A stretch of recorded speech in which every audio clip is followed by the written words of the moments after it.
To begin with, I don't think that spoilers are a major problem here because, you know, it's been out, the movie's already out, so, like, everybody's already talking about it, everything's already spoiled. Some of the more specific stuff I'm gonna shut up about, but you have been warned. Blink twice. Yeah, this movie was something. I didn't expect it to be as fun as it was. I thought it would be, like, overly obsessed with itself and kind of boring, so I avoided going to see it until recently. Like, I don't know how long it's been out. I just remember I avoided to watching it, like, for a couple of days, because I felt like it could be a little bit overindulgent in making the men super annoying, and the men would be, like, overly cartoonish. Like, a lot of feminist stuff. Like, feminism isn't really a coherent political movement. It's a random label you toss on, like, 12, 50, 60, like, however many versions of feminism there is. It's a random political label, and it gets applied to dozens and dozens of different things. And at the end of the day, like, you usually mostly hear about really, really, really entitled, stupid people fucking around. But this movie was something different. This movie was an actual good chick versus dude movie.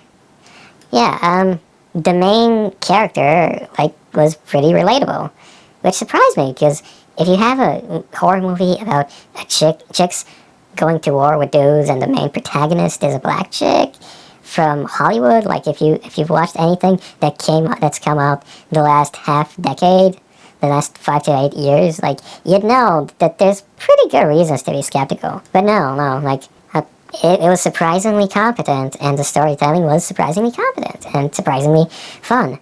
I think the switch between a goofy best friend character who's, like, overly sensitive and overly nice and helping the main protagonist, switching her up with the chick from the gala who, like, didn't want to touch her hand because she's all snobby and there's, like, animals on the hand, like, and her transformation throughout the movie, like, was a great decision. It was just, like, a great decision.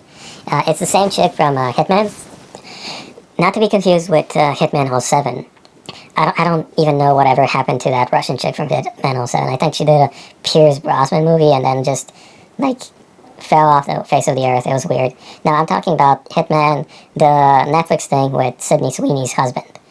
Like, the super nice dude who, like, pretends to be a hitman, like, a whole bunch of times, and then they end up killing, like, a bad guy cop, that hitman. Yeah, the hot chick from this movie, the one on the right, like, really, really does well in this thing. And frankly speaking, like, no offense to the independent black woman protagonist in this movie, but I really feel like the hot Latin chick on the right would have been so much better as the protagonist of this movie, because the movie is about getting on a plane to go to some rich people's private island, and oh no, like, wealth doesn't save you.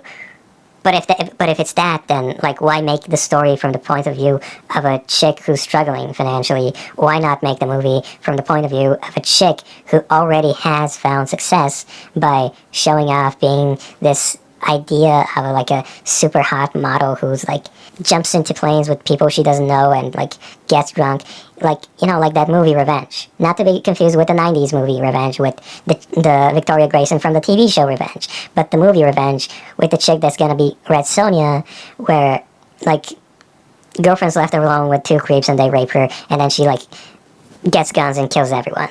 Like, that Revenge. Like, yeah, I really feel like this movie would have been a lot better if it wasn't so obsessed with setting up the character as being weaker than the rich man at the start of the show. It kind of felt like this whole awkward, fake relatability thing, whereas, like, a more relatable character is a character you can understand and she's in your face.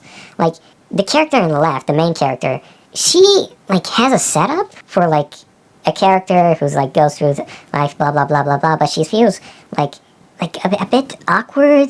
It's a little bit awkward to watch her, and she doesn't feel like someone who's, like, really struggling, like Spider-Man 2. In Spider-Man 2, Peter Parker is for actual really struggling, and I think it's more relatable to show someone dealing with a problem with a sad expression on her face and then, like, she has to think about other stuff.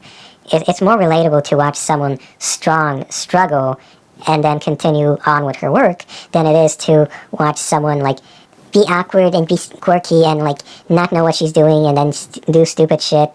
And like there should have been like the setup like could have been more intense, but then that would have disjointed the movie given what's being set up. But the chick on the right like really feels like she's more like someone who belongs in that sort of environment, and the chick on the left being like slightly less hot and a bit more quirky and with that like short hair and it being super weird, it just feels like unnecessary like defeminization. Just it's very slight defeminization, but it just feels like unnecessary slight defeminization for the sake of slight defeminization and like I don't know, fake relatability. That's my problem. Like her hair being so short and her being overly goofy, it feels like she's not fitting the idea of the chicks that they want for the island, right?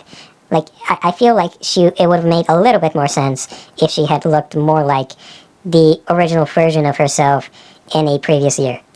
Yeah, so that was my review of the movie Blink Twice. I hope you liked it.